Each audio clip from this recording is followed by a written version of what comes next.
ভাগের সাহায্যে বর্গমূল নির্ণয় করো। আচ্ছা, আমাদের এই বর্গগুলোর এখানে যে বর্গ সংখ্যাগুলো আছে এদের বর্গমূল নির্ণয় করতে হবে এবং সেটি অবশ্যই ভাগের সাহায্যে করতে হবে।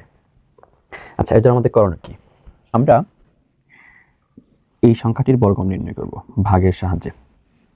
প্রথম কাজ হলো আমরা ভাগের সময় এই পাশে দাগ দিতাম, আমরা বর্গমূল নির্ণয়ের সময় ডান পাশে দাগ দেব। দ্বিতীয় কাজ হলো এই যে বর্গ সংখ্যাটি আছে এই সংখ্যাটিকে প্রত্যেক দুইটি অঙ্ক নিয়ে এই বর্গ সংখ্যার ডান দিক থেকে প্রত্যেক দুইটি অঙ্ক নিয়ে আমরা একটি করে জোড়া তৈরি করব।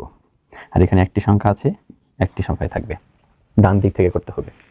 আচ্ছা, এখন কাজ কি? এখন কাজ হলো যে এই বর্গ সংখ্যার জোড়া তৈরির সর্ববামের যে সংখ্যাটি আছে 2, এই দুই সংখ্যার সমান অথবা নিচে যে বর্গ সংখ্যাটি আছে সেটি আমাদের বের করতে হবে।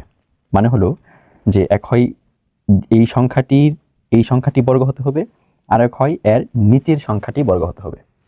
মানে ভাগের সময় যেরকম আমরা করতাম কি, যে এক হয় ওই সংখ্যাটির মধ্যে ভাগ দিতে হবে অথবা তার নিচের যে সংখ্যার মধ্যে ভাগ যাবে সেটা নিতে হবে, এরকম। এখন এই 2 এর নিচে কোন বর্গ সংখ্যা আছে, যেমন আমরা যদি 1 গুণ 1 দেই, 1 একে 1, 2 গুণন 2, 2 দুগুণে 4, মানে এটা একটা বর্গ সংখ্যা, এটা একটা বর্গ সংখ্যা। এই 1 এর বর্গমূল হলো 1, 4 এর বর্গমূল হলো 2। আবার 3 গুণন 3, 3 তিরিকে 9, এটাও একটা বর্গ সংখ্যা যার বর্গমূল হলো 3। কিন্তু আমরা 9 নিতে পারবো না, কারণ 2 এর চেয়ে 9 বড়। 4 নিতে পারবো না, কারণ 2 এর চেয়ে 4 বড়। তাহলে আমরা 2 এর নিচে 1 নিতে পারবো, আমরা 1 নেব। তাহলে 1 নেই, এবং কোন বর্গমূল থেকে এক বর্গ সংখ্যাটি আসলো? 1। তাহলে আমরা এখানেও এই ফলাফলে 1 নেব। আচ্ছা, এখন কাজ হলো নিচে দাগ দেব, দাগ দিয়ে ওই যে আমরা ভাগে যে বিয়োগ করতাম সেইভাবে বিয়োগ করব। 2 থেকে 1 বাদ দিলে 1। আচ্ছা, এখন আমরা উপর থেকে যে ভাগ অঙ্ক করার সময় কেটে নিয়ে আসতাম সেভাবে কেটে নিয়ে আসবো, কিন্তু এক সংখ্যা কাটা যাবে না। ওই যে আমরা জোড়া তৈরি করছি ওই পুরো জোড়াটাই নিচে নিয়ে আসতে হবে, পুরো জোড়াটাই নিচে নিয়ে আসতে হবে। তাহলে পুরো জোড়াটা কি? 25। এই 25 সম্পূর্ণটা নিয়ে আসবো। নিয়ে আসার পর আমরা এই পাশে একটি দাগ দেব। এখন কাজ হলো এই যে ফলাফলে যে 1 আসছে এর দ্বিগুণ নিতে হবে, দ্বিগুণ নিতে হবে। যেমন দ্বিগুণ মানে কি? 1 গুণন 2 সমান 2 একে 2, 2 নিব। এই যে এখানে আমরা একটু জায়গা রাখছি, এটি কেন রাখছি? আচ্ছা, এখন কাজ হলো যে আমাদের এই যে জায়গাটুকু এখানে এমন একটি সংখ্যা বসাইতে হবে যেই সংখ্যা এখানে যে ওই সংখ্যাটা বসানোর পর এখানে একটা পরিপূর্ণ সংখ্যা তৈরি হবে। এই অঙ্কটা বসানোর পর এখানে পরিপূর্ণ একটা সংখ্যা তৈরি হবে। ওই সংখ্যাকে এখানে যে সংখ্যা বসাবো সেই সংখ্যা দিয়ে ওই পরিপূর্ণ সংখ্যাকে গুণ করে যেটা বের হবে সেটা যেন 125 হবে, অথবা যদি এই সংখ্যাটা পূর্ণবর্গ না হয় তাহলে 125-এর কম হবে। যদি আমরা ধরি এখানে 1 বসাই, তাহলে হবে 21। ওই 1 দিয়ে গুণ দিতে হবে, 1 একে 1, 2 একে 2, এর মানে 125 হচ্ছে না। আচ্ছা, তাহলে আমরা যদি এখানে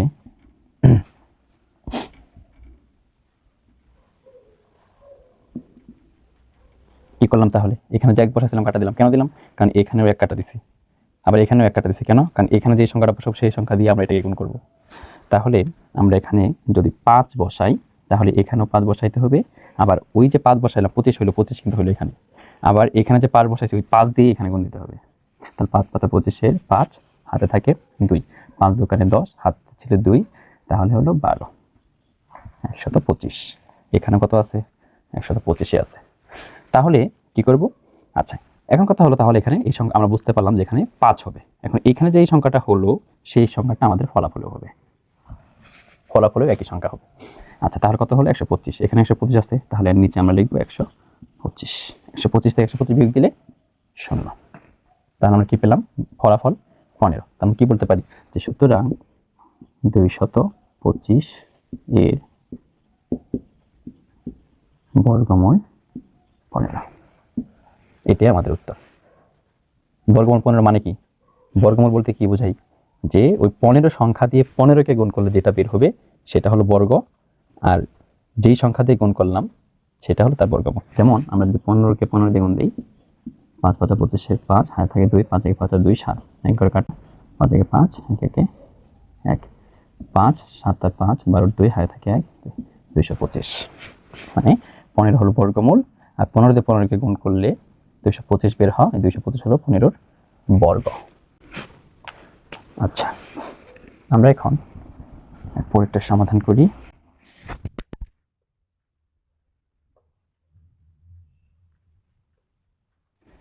এরপরে কি আছে 961 961। তাহলে প্রথম কাজ হলো আমাদের এখানে একটা দাগ দেওয়ার পর ডান দিক থেকে দুই সংখ্যা নিয়ে একটি করে জোড়া তৈরি করা। এখানে এক সংখ্যা আছে, এক সঙ্গে থাকবে।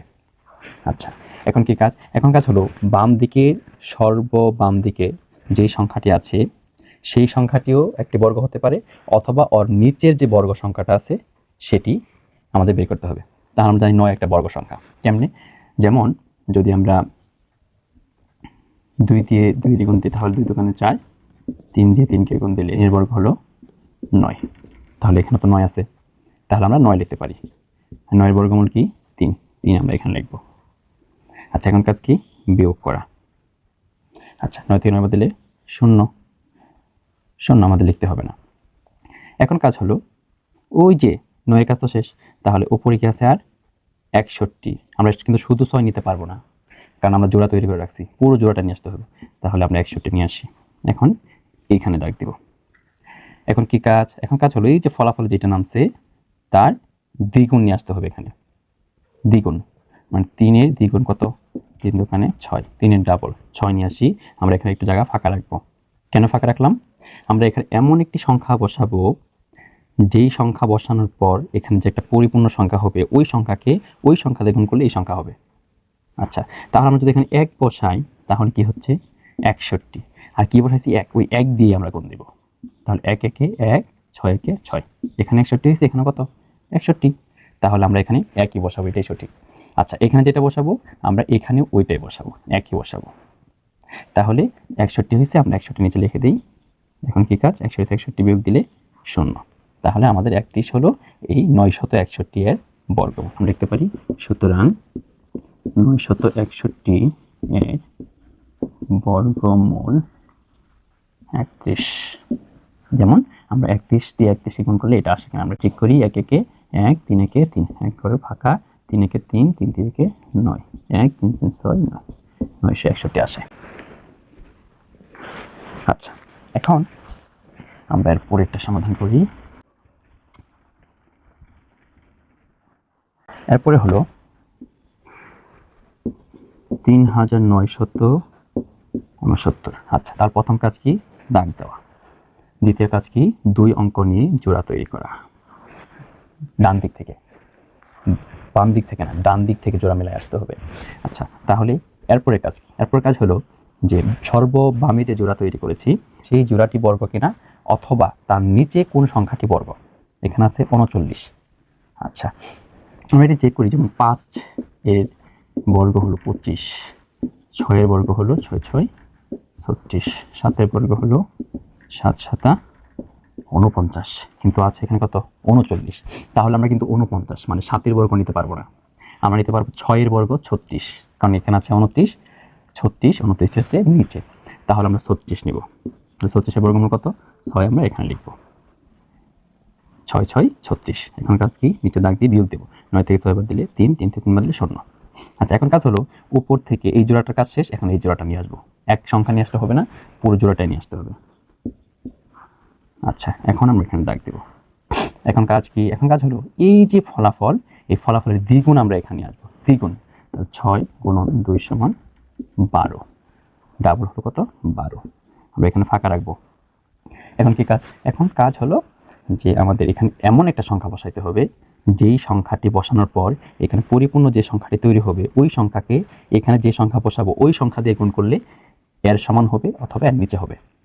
আচ্ছা তাহলে আমরা যদি এখানে 3 বসাই, 3 ধরেন 3 বসালাম, তাহলে যে সংখ্যাটা বসাইলাম এই পরিপূর্ণ সংখ্যাকে ওই 3 দিয়ে, মানে 3 বসাই 123 হয়েছে, ওই 3 দিয়ে 123 গুণ দেব আমরা। 3 3 9, 3 2 6, 3 1 3 মিলে গেছে। এখানেও 369, এখানে 369। তাহলে আমরা এখানে 3 বসাবো, এটাই রাইট। এখানে যে সংখ্যাটা বসাবো ফলাফলেও আমরা ওই সংখ্যাটি বসাবো। তাহলে 369 বিয়োগ করলে 0। তাহলে 3969 বর্গমূল হলো কত? 63। লিখতে পারি সুতরাং 3969 এর বর্গমূল 63। আমরা চেক করে দেখি ঠিক আছে কিনা। যেমন 63 3 তিরিকে 9 3 6 18 এক ঘর কাটা 3 6 18 8 হ্যাঁ থাকে 1 6 6 36 1 37 9 8 16 6 হাতে থাকে 1 8 আর 1 9 3 3। ঠিক আছে 3969।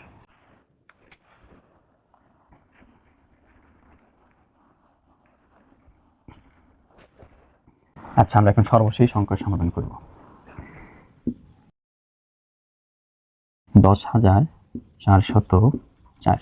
প্রথম কাজ দাগ দিব, ডান দিক থেকে জোড়া তৈরি করব। যদি জোড়া না হয় একটা থাকবে।